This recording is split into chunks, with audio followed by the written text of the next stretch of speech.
الفلاح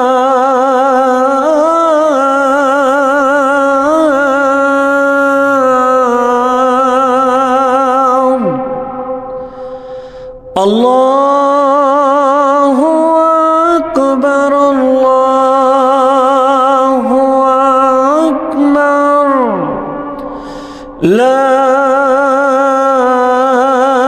الہ الا اللہ.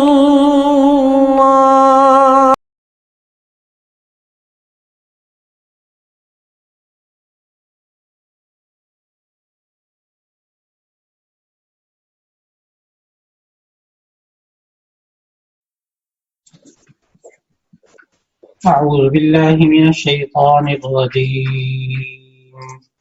بسم الله الرحمن الرحيم. قال ألم أقل لك إنك لن تستطيع معي صبرا. صدق الله العظيم. قرآن مجید کے مضامین کے خلاصے کے سلسلے میں آج 16ویں پارے کا آغاز ہو رہا ہے. 15ویں پارے میں سورہ کہف میں ہم آخر میں حضرت موسیٰ اور خضر علیہ السلام کے واقعے کا مطالعہ کر رہے تھے کہ جو 15ویں پارے کے آخر میں موسیٰ اور خضر علیہ السلام کے درمیان 2 واقعات کا ذکر ہو چکا.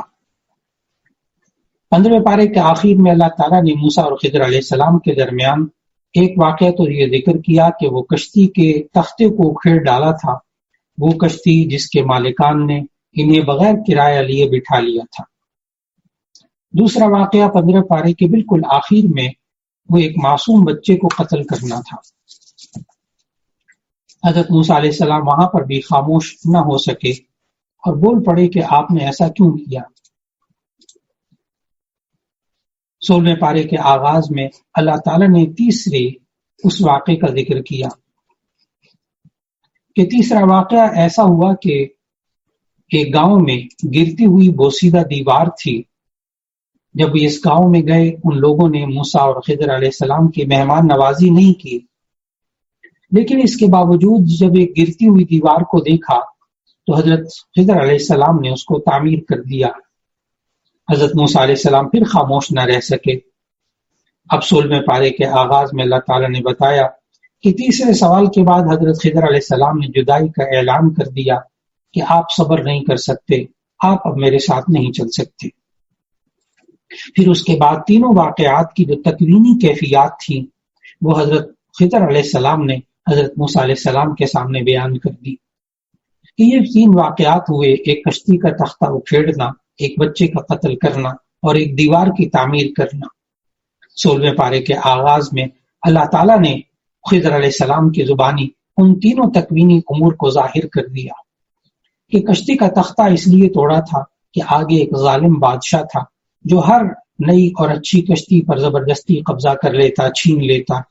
چنانچہ خضر علیہ السلام نے تختہ اکھیڑ کر اس میں ایک عیب پیدا کر دیا جس سے وہ کشتی والے اور ان کی کشتی بچ گئی. پھر بچے کے قتل کا جو تکوینی امر تھا وہ یہ ظاہر کیا کہ یہ بچہ اصل میں بڑا ہو کر والدین کے لیے بڑا فتنہ بن سکتا تھا. والدین نیک تھے، اللہ تعالیٰ نے اس بچے کو مارنے کا فیصلہ کیا اور اس کے بجائے اور نیک اولاد دینے کا فیصلہ فرمایا. تیسری چیز دیوار گرتی ہوئی جو تھی اس کی تعمیر کرنا، اس کی وجہ بتائی خضر علیہ السلام نے کہ دراصل یہ دیوار کے نیچے خزانہ تھا جو 2 یتیم بچوں کی ملکیت تھا اور کانا ابوہما صالحا، ان کے بچوں کے والدین بڑے نیک تھے اور اللہ تعالیٰ نے اس دیوار کے نیچے جو خزانہ پوشیدہ تھا ان کو باقی رکھنے کا ارادہ کیا کہ اس دیوار کو تعمیر کر لیا جائے، ورنہ دیوار گر جاتی تو لوگ خزانہ لوٹ لیتے اور یہ یتیم بچے اپنے حق سے محروم رہ جاتے.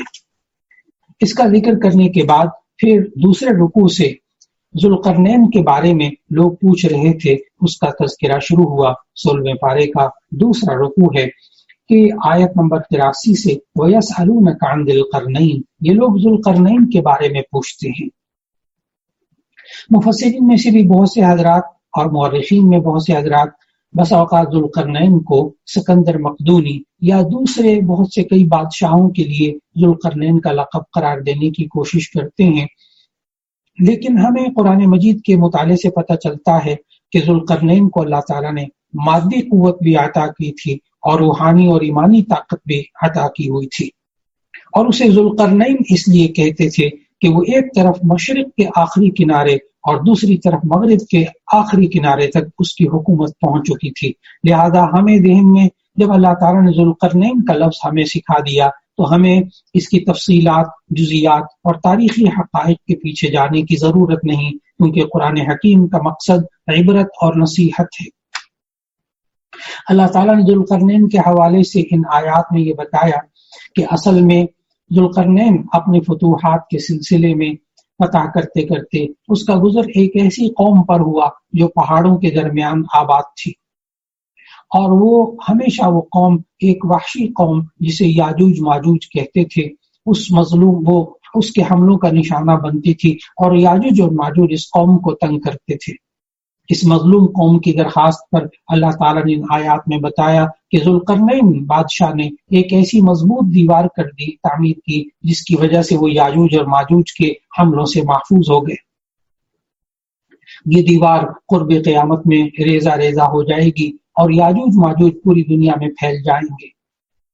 پھر اللہ تعالیٰ نے سورہ پارے میں سورہ کہف کی اختتامی آیات میں بتایا کہ جو لوگ صرف مادیت اور ظاہری وسائل کو سب کچھ نہیں سمجھتے بلکہ اپنے پروردگار کے حکم پر عمل کرتے ہیں، اپنے پروردگار سے ملنے کی آرزو رکھتے ہیں، اچھے کام انجام دیتے ہیں اور اپنے پروردگار کے ساتھ کسی دوسرے کو شریک نہیں ٹھہراتے، تو اللہ تعالیٰ کے نزدیک انہی لوگوں کا انجام اچھا ہے۔ پھر اس کے بعد سورہ مریم کا آغاز ہوتا ہے۔ سورہ مریم یہ مکی صورت ہے، اور اس کا نام مریم اس لیے رکھا گیا کہ اس صورت کی آیت نمبر 16 سے لے کر آیت نمبر 40 تک اللہ تعالیٰ نے مریم علیہ السلام کا ذکر فرمایا۔ اسی نسبت سے اس صورت کا نام سورہ مریم رکھا گیا۔ سورہ مریم ترتیب توقیفی کے اعتبار سے یعنی قرآن مجید کی ترتیب کے اعتبار سے سورت نمبر 19 ہے، اور نازل ہونے کے اعتبار سے یہ سورت نمبر 44 ہے۔ اس کی کل آیات 98 ہیں اور 6 رکوع ہیں۔ یہ سورہ مریم مکی صورت ہے، ہجرت سے پہلے نازل ہوئی، اور مکی صورتوں کی خصوصیات آپ کے ذہن میں ہیں کہ مکی صورتوں میں عام طور پر توحید، رسالت، آخرت کا ذکر کیا جاتا ہے، چنانچہ اس میں بھی سورہ مریم میں بھی توحید، رسالت اور آخرت کا ذکر ہے، اور مختلف انبیاء علیہ السلام کا ذکر ہے۔ سورہ مریم میں حضرت زکریا علیہ السلام کا قصہ سب سے پہلے بیان ہوا۔ حضرت زکریا علیہ السلام جو بوڑھے ہو چکے تھے، ہڈیاں کمزور ہو گئی تھی، بال سفید ہو گئے تھے، اہلیہ بھی ان کی بوڑھی اور بانجھ تھی۔ حضرت زکریا علیہ السلام کی روایات میں عمر اس وقت آتی ہے کہ 120 سال کے قریب عمر تھی، اور ان کی اہلیہ کی عمر بھی 100 سال کے قریب یعنی 98 سال تھی۔ بظاہر اب اولاد ممکن نظر نہیں آتی تھی، لیکن پھر بھی اللہ کے سامنے دعا کے لیے ہاتھ اٹھائے۔ بیٹا مانگنے سے پہلے زکریا علیہ السلام نے اللہ کے حضور 3 باتیں ذکر کی۔ پہلا یہ کہ میں بہت کمزور ہوں، دوسرا یہ کہ میں مایوس نہیں ہوں لیکن آپ نے کبھی میری دعا رد نہیں فرمائی، تیسرا یہ ذکر کیا کہ اس دعا سے میرا مقصد دین کی منفعت، دین کا فائدہ ہے، تاکہ میری خلافت قائم ہو سکے اور دین کی دعوت، دین کا پیغام اللہ تعالیٰ اس بیٹے کے ذریعے آگے پہنچا دے۔ ساتھ ہی انہوں نے یہ بھی درخواست کی کہ اے اللہ ایسا بیٹا عطا فرمانا جس سے تو بھی خوش ہو اور تیرے بندے بھی خوش ہوں۔ آیت نمبر 1 سے لے کے 15 تک اللہ تعالیٰ نے ہمیں بتایا کہ اللہ تعالیٰ نے یہ دعا قبول کی اور انہیں حضرت یحییٰ علیہ السلام کی صورت میں انتہائی صالح اور عابد و زاہد بیٹا عطا فرمایا، جسے اللہ نے بعد میں نبوت سے بھی سرفراز فرمایا۔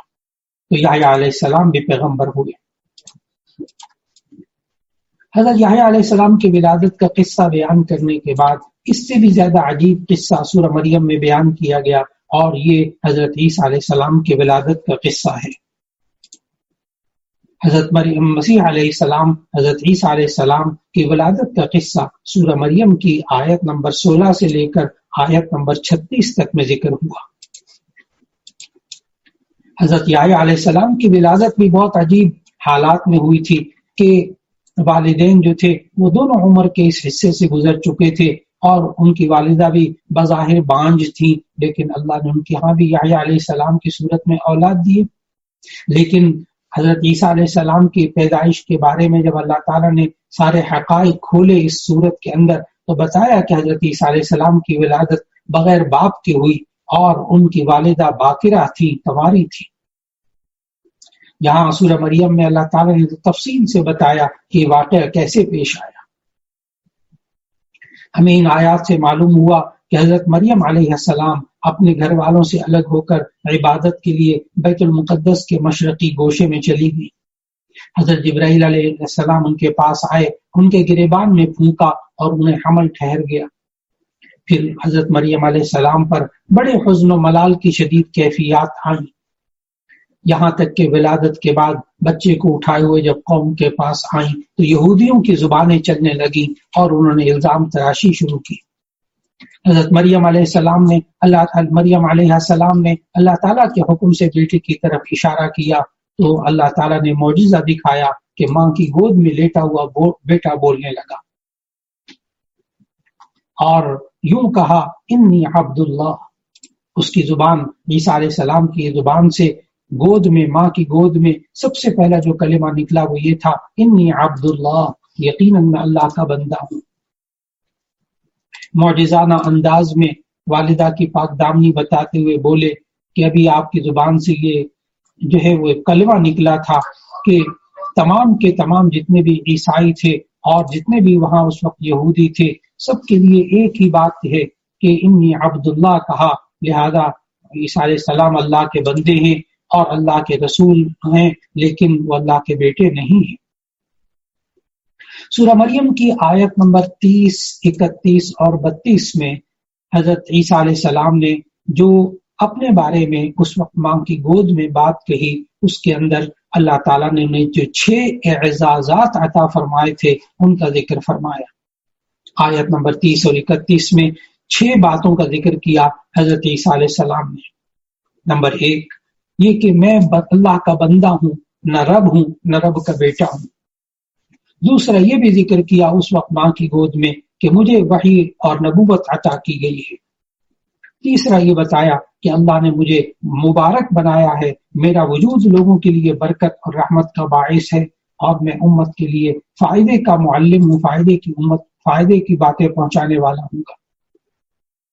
چوتھی بات یہ بتائی کہ مجھے دوسرے انبیاء کی طرح شرعی امور اور عبادات کا مکلف بنایا گیا ہے۔ نماز اور زکوٰۃ کا حضرت عیسیٰ علیہ السلام نے خاص طور پر ذکر کیا۔ پانچویں بات یہ بتائی ماں کی گود کے اندر اس وقت نوزائیدہ عیسیٰ علیہ السلام نے کہ میں اپنی والدہ کا فرما بردار اور عزیز و قارب کا خدمت گار ہوں، میری طبیعت میں تواضع ہے، تکبر اور غرور نہیں ہے۔ اور چھٹی بات ان آیات میں یہ بتائی اس وقت ماں کی گود میں کہ مجھے دنیا اور آخرت میں امن اور سلامتی کی خوشخبری سنائی گئی ہے۔ اس کے بعد آیت نمبر 37 میں حضرت عیسیٰ علیہ السلام کی اعجاز کی شان بیان ہوئی، تو ایسی صورت میں یہ ولادت یہود و نصارہ کے درمیان اختلاف کا باعث بن گئی۔ ایک طرف عیسائیوں نے انہیں ابن اللہ یعنی اللہ کا بیٹا قرار دیا، اور یہودیوں نے اس وقت نعوذ باللہ ابن زنا تک کہنے میں شرم محسوس نہ کی اور الزامات لگانے لگے۔ اللہ تعالیٰ نے ہمیں سمجھایا ان آیات کے اندر کہ اصل میں وہ ماں بھی پاکیزہ، بیٹا بھی پاکیزہ، اور بیٹا بعد میں اللہ کا نبی بنا، اور نبوت کا اعلان اللہ تعالیٰ نے ماں کی گود میں کروایا۔ اس کے بعد حضرت ابراہیم علیہ السلام کا قصہ ذکر ہوتا ہے سورہ مریم کے اندر۔ سورہ مریم کی آیت نمبر 41 سے آیت نمبر 50 تک ان 10 آیات میں اللہ تعالیٰ نے حضرت ابراہیم علیہ السلام کا ذکر کیا۔ اس پورے رکوع کے اندر حضرت ابراہیم علیہ السلام کے بارے میں اللہ تعالیٰ نے بتایا کہ ابراہیم علیہ السلام کے اخلاق اور اوصاف، خاص طور پر ان کا حلم اور بردباری، حکمت اور دردمندی، یہ ان کی نمایاں خوبیاں تھی۔ اسی طرح حضرت ابراہیم علیہ السلام کے واقعے سے اللہ تعالیٰ نے ہمیں یہ سبق دیا کہ حق کی دعوت اور حق پر استقامت کی وجہ سے حضرت ابراہیم خلیل اللہ پر کیسے اللہ کی رحمت نازل ہوئی کہ ان کی نسل میں ایک بڑی امت پیدا ہوئی، ان کی اولاد میں انبیاء، صلحاء اور خاص طور پر حضرت خاتم النبیین حضرت محمد مصطفیٰ صلی اللہ علیہ وسلم تشریف لائے۔ سورہ مریم کی ان آیات میں اللہ تعالیٰ نے بتایا کہ جب حضرت ابراہیم علیہ السلام نے شعور کی آنکھیں کھولی تو اپنے والد کو بت پرستی میں مبتلا پایا۔ جب حضرت ابراہیم علیہ السلام کو نبوت ملی تو آپ نے دعوت توحید اور اصلاح کا آغاز اپنے گھر سے کیا، اپنے والد کو نرمی اور ادب اور محبت سے سمجھانے کی کوشش کی۔ باوجود باپ کے مشرک ہونے کے آپ نے اپنی گفتگو میں ادب کا پہلو ملحوظ رکھا، لیکن آپ کے والد آزر نے دھمکیاں دی۔ آیت نمبر 46 میں ان کی دھمکیوں کا ذکر ہے کہ اے ابراہیم، اگر تم بتوں کو برا بھلا کہنے سے باز نہ آئے تو میں تمہیں سنگسار کروں گا اور تم مجھے ایک طویل زمانے تک چھوڑ دو۔ آیت نمبر 41 سے 50 تک اللہ تعالیٰ نے بتایا جب مسلسل دعوت کے باوجود نہ آزر راہ راست پر آئے اور نہ ہی قوم کی سمجھ میں کوئی بات آئی تو قوم بھی شرک میں مبتلا رہی، تو حضرت ابراہیم علیہ السلام نے اللہ کی رضا کی خاطر عراق سے شام کی طرف ہجرت کر لی۔ اللہ کے لیے قوم اور خاندان کو چھوڑنے کا صلہ اللہ نے یہ دیا کہ حضرت ابراہیم علیہ السلام کے ہاں بڑھاپے میں اسماعیل اور اسحاق علیہ السلام اور حضرت یعقوب علیہ السلام کی صورت میں ان سے کہیں بہتر بیٹے اور مونس اور غمخوار عطا فرما دیے۔ اس کے بعد سورہ مریم کی آیت 51 سے 58 تک سورہ مریم میں حضرت موسیٰ علیہ السلام، حضرت ہارون علیہ السلام، حضرت اسماعیل علیہ السلام اور حضرت ادریس علیہ السلام کا تذکرہ ہوا۔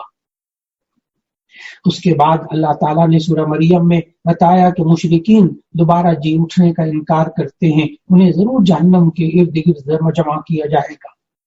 پھر سورت کے اختتام میں سورہ مریم کے بالکل آخر میں اللہ تعالیٰ نے فرمایا کہ اللہ تعالیٰ مومنوں کے لیے ان کے دلوں میں محبت پیدا کر دے گا، اور پھر اللہ تعالیٰ نے فرمایا جو لوگ اللہ کی رضا کے سامنے اپنی خواہشات کو ختم کر دیتے ہیں، فنا کر دیتے ہیں اور صرف اللہ کے ہو کر رہ جاتے ہیں، تو ایسی صورت میں اللہ تعالیٰ ان کی محبت، ان لوگوں کی محبت انسانوں کے دلوں میں پیدا فرما دیتا ہے کہ یہ اللہ کا نظام ہے۔ نبی صلی اللہ علیہ وسلم نے بھی یہ سمجھایا، جیسے کہ بخاری شریف اور مسلم شریف کی روایت میں ہے کہ جب اللہ تعالیٰ اپنے کسی بندے سے محبت کرتا ہے تو جبرائیل علیہ السلام کو بلا کر اطلاع دیتا ہے اللہ تعالیٰ کہ میں اپنے فلاں بندے سے محبت کرتا ہوں، تم بھی اس سے محبت کرو۔ جبرائیل علیہ السلام اس سے محبت کرنے لگتے ہیں، پھر آسمانوں میں اعلان ہوتا ہے، پھر زمین والوں کے دلوں میں بھی اللہ تعالیٰ اس کی قبولیت اور محبت رکھ دیتا ہے۔ اس کے بعد سورہ طٰہٰ کا آغاز ہوتا ہے۔ سورہ طٰہٰ یہ قرآن مجید کی ترتیب کے اعتبار سے سورت نمبر 20 ہے، اور سورہ طٰہٰ نازل ہونے کے اعتبار سے سورت نمبر 45 ہے۔ یہ مکی سورت ہے۔ سورہ طٰہٰ یعنی ہجرت سے پہلے نازل ہوئی۔ اس میں 135 آیات ہیں اور 8 رکوع ہیں۔ اس کا نام سورہ طٰہٰ اس لیے رکھا گیا کہ اس کے شروع میں یہ حروف مقطعات کی صورت میں لفظ طٰہٰ آ رہا ہے۔ احادیث سے معلوم ہوتا ہے کہ طٰہٰ یہ نبی کریم صلی اللہ علیہ وسلم کا صفاتی ناموں میں سے ایک نام ہے۔ اس صورت میں اسی نام سے اللہ تعالیٰ نے آپ صلی اللہ علیہ وسلم کو مخاطب فرمایا، اس لیے سورت کا نام سورہ طٰہٰ رکھا گیا۔ ابھی جو سورہ مریم گزری اس کا نزولی نمبر تھا 44 اور سورہ طٰہٰ کا نزولی نمبر ہے 45، تو اس سے آپ کو بات معلوم ہوئی کہ سورہ مریم کے نازل ہونے کے فوراً بعد سورہ طٰہٰ نازل ہوئی۔ حضرت عبداللہ ابن عباس رضی اللہ تعالیٰ عنہما سے روایت ہے کہ سورہ طٰہٰ سورہ مریم کے بعد نازل ہوئی اور دونوں سورتوں کے درمیان مضمون کے اعتبار سے بھی مناسبت ہے۔ وہاں بھی حضرت موسیٰ علیہ السلام کا قصہ ذکر ہوا اور سورہ طٰہٰ میں بھی تفصیل کے ساتھ حضرت موسیٰ علیہ السلام کا قصہ ذکر ہوا۔ سورہ مریم کے اندر حضرت آدم علیہ السلام کا مختصر تذکرہ آیا تھا، لیکن یہاں سورہ طٰہٰ میں بہت وضاحت کے ساتھ اس واقعے کی تفصیلات آ رہی ہیں۔ یہ مکی صورت ہے اور مکی صورت میں توحید، رسالت، آخرت کا ذکر کیا جاتا ہے۔ دین کے انہی اصولوں کے بارے میں سورہ طٰہٰ کے اندر بھی تذکرہ ہے۔ نبی صلی اللہ علیہ وسلم پر اللہ تعالیٰ نے قرآن حکیم نازل کیا، لیکن اللہ تعالیٰ نے سورۃ طٰہٰ کی آیت نمبر 2 میں بتایا ہم نے آپ صلی اللہ علیہ وسلم پر قرآن اس لیے نازل نہیں کیا کہ آپ مشقت میں پڑ جائیں۔ اصل بات یہ تھی کہ نبی کریم صلی اللہ علیہ وسلم قرآن حکیم کی تلاوت میں اور دعوت میں دونوں میں بہت زیادہ مشقت اٹھاتے تھے۔ راتوں کو نمازوں میں اتنی طویل قرات کرتے تھے کہ پاؤں مبارک پر سرگرم آ جاتا تھا، اور انسانوں تک قرآن اور اس کی دعوت کو پہنچانے کے لیے اپنی جان کو بھی بڑی مشقت میں ڈال دیتے تھے۔ جب کوئی اس دعوت پر آمادہ نہ ہوتا، کام نہ دھرتا، مانتا نہ، تو آپ صلی اللہ علیہ وسلم کو بے پناہ غم ہوتا۔ اس لیے اللہ تعالیٰ نے نبی صلی اللہ علیہ وسلم کو تسلی دی۔ یہ سمجھانے کے بعد اللہ تعالیٰ نے اپنی بعض صفات ذکر فرمائی تاکہ نبی کریم صلی اللہ علیہ وسلم کے دل میں اطمینان ہو کہ وہی اللہ میرے ساتھ ہے، وہی اللہ میری حفاظت کرے گا، مجھے کسی صورت میں تنہا نہیں چھوڑے گا۔ پھر اس کے بعد سیدنا حضرت موسیٰ علیہ السلام کے قصے کا تذکرہ ہوتا ہے۔ حضرت موسیٰ علیہ السلام کا قصہ قرآن کریم میں دوسرے انبیاء کے مقابلے میں بہت زیادہ تفصیل اور بار بار آیا ہے، کیونکہ اس میں عجیب و غریب واقعات ہیں جس میں انسان کو اللہ تعالیٰ کی نعمتوں اور قدرت کے بارے میں غور و فکر کی دعوت ملتی ہے۔ یہاں سورہ طٰہٰ میں آیت نمبر 9 سے آیت نمبر 98 تک تقریباً مسلسل حضرت موسیٰ علیہ السلام کا قصہ بیان ہوا ہے۔ مثال کے طور پر جو تفصیلات آئیں ان میں مدین سے واپسی، آگ دیکھنا، باری تعالیٰ سے شرف ہم کلامی اور نبوت ملنے کے واقعات سے کا تذکرہ ہوا۔ ولادت کے بعد صندوق میں بند کر کے دریا میں ڈالنے کا تذکرہ ہوا۔ یہ اللہ تعالیٰ قرآن مجید کے اندر مختلف عنوانات سے حضرت موسیٰ علیہ السلام کے قصے کو ذکر کیا۔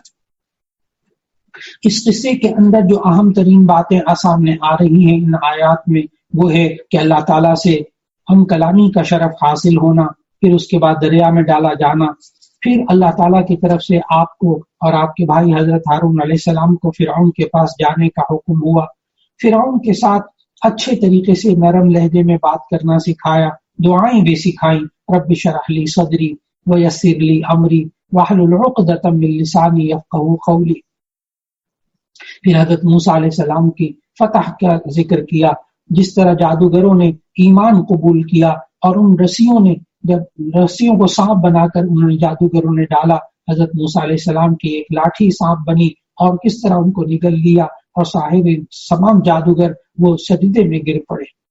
پھر اس کے بعد راتوں رات بنی اسرائیل کا اللہ کے نبی موسیٰ علیہ السلام کی قیادت میں مصر سے نکلنا اور فرعون کا اپنے لشکر سمیت تعاقب کرنا، اور پھر دریائے نیل کے اندر بحیرہ قلزم کے اندر سب کا غرق ہو جانا فرعون اور اس کے لشکر کا، اس کا تذکرہ ہوا۔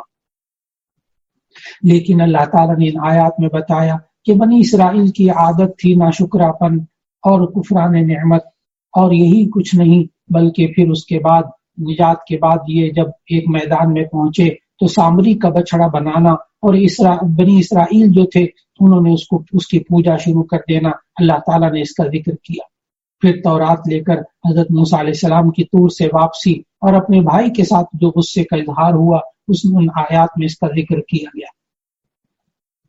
ان آیات میں اللہ تعالیٰ نے حضرت موسیٰ علیہ السلام پر 7 خصوصی انعامات کا ذکر کیا۔ ایک تو یہ کہ فرعون کے ظلم اور پکڑ سے حفاظت کی، جب وہ اس کے کارندے نومولود اسرائیلی بچوں کی تلاش میں مارے مارے پھر رہے تھے اور بنو اسرائیل کے ہر بچے کو قتل کر رہے تھے اور لڑکی کو زندہ چھوڑ دیتے تھے۔ پھر دوسری نعمت بتائی کہ لوگوں کے دلوں میں حضرت موسیٰ علیہ السلام کی محبت ڈال لی جانی، کہ جو بھی آپ کو دیکھتا حضرت موسیٰ علیہ السلام سے محبت کرنے لگتا۔ پھر تیسری چیز اللہ تعالیٰ نے ان آیات میں ذکر کی کہ کس طرح اللہ نے تربیت کروائی اور پرورش کا خصوصی اہتمام اور نگرانی کروائی۔ اور چوتھی بات اللہ تعالیٰ نے ان آیات میں بتائی کہ حضرت موسیٰ علیہ السلام کو اللہ تعالیٰ نے کس طرح پوری عزت اور احترام کے ساتھ رضاعت کے لیے، دودھ پینے کے لیے حقیقی والدہ کی طرف لوٹوا دیا۔ پانچویں بات اللہ تعالیٰ نے بتائی ان آیات میں کہ حضرت موسیٰ علیہ السلام کے ہاتھوں ایک قبطی قتل ہو گیا تھا، لیکن آپ کو قصاص میں قتل ہونے سے بچا لیا گیا۔ چھٹی بات اللہ تعالیٰ نے بتائی کہ مدین سے واپسی پر حضرت موسیٰ علیہ السلام کو نبوت عطا کر دی گئی۔ اور ساتویں بات یہ بتائی کہ اللہ تعالیٰ نے آپ کو ہم کلامی کا شرف بخشا اور اپنے نزدیک ہونے اور اپنی محبت کے لیے منتخب فرمایا۔ پھر اس کے بعد اللہ تعالیٰ نے آیت نمبر 102 سے آیت نمبر 112 تک قیامت کی ہولناکیوں کا ذکر کیا، اور اللہ تعالیٰ نے بتایا کہ یہ سب کچھ انسان کی نافرمانی کی وجہ سے ہوتا ہے، لیکن پھر اس کے بعد اللہ تعالیٰ نے بھول چوک کے بارے میں بتایا کہ انسان بسا اوقات بھول چوک میں مبتلا ہو جاتا ہے۔ آدم علیہ السلام کے نسیان کا ذکر کیا، ابلیس کے ساتھ جو ان کا معاملہ ہوا اسے بیان کیا گیا۔ پھر اللہ تعالیٰ نے سورہ طٰہٰ کے آخر میں جہاں 16واں پارہ مکمل ہو رہا ہے، اللہ تعالیٰ نے فرمایا آیت 132 میں، جو لوگ قرآن سے منہ پھیرتے ہیں ان کے لیے وعید ہے، ان کی زندگی تنگ ہو جائے گی اور انہیں قیامت کے دن اندھا کر کے اٹھایا جائے گا، کیونکہ یہ قرآن کریم جیسا معجزہ دیکھ لینے کے باوجود یہ ایمان نہ لائے اور اس کے مطابق یہ عمل نہ کیا انہوں نے۔ پھر آخری آیات میں بتایا کہ آخری آیت میں نبی کریم صلی اللہ علیہ وسلم کو حکم دیا کہ آپ ان دشمنوں سے کہہ دیجئے کہ سب لوگ اپنے اعمال کے نتائج کے منتظر ہیں، بس تم بھی منتظر رہو، عن قریب تمہیں معلوم ہو جائے گا کہ سیدھی راہ پر چلنے والے کون ہیں اور جنت کی طرف راستہ پانے والے کون ہیں۔ اسی کے ساتھ 16ویں پارے کا اختتام ہو رہا ہے اور یہی سورہ طٰہٰ مکمل ہو رہی ہے۔ اللہ رب العزت ہمیں قرآن مجید کی تلاوت کی توفیق عطا فرمائے، اس کو سمجھنے کی توفیق عطا فرمائے، اس کے مطابق عمل کرنے کی توفیق عطا فرمائے، اور قرآن حکیم کے اس پیغام کو سب لوگوں تک پہنچانے کی توفیق عطا فرمائے۔ وآخر دعوانا الحمد للہ رب العالمین۔